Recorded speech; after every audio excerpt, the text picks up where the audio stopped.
Hello, in front of me I have Umidigi URUN watch, and I'm gonna show you how to change the watch face on this device. First, we need to wake up the screen on our watch, and you can do it by pressing the upper button. After you wake up the screen, you can press and hold on the home screen on the current watch face to open the watch face menu, like this.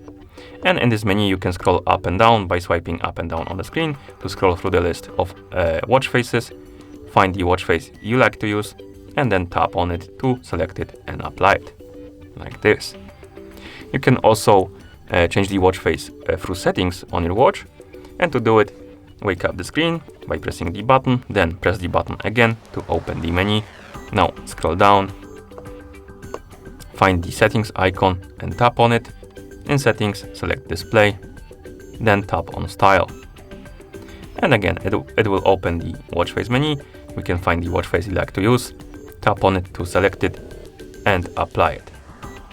And once we go back to the watch face, you will see that the watch face was applied.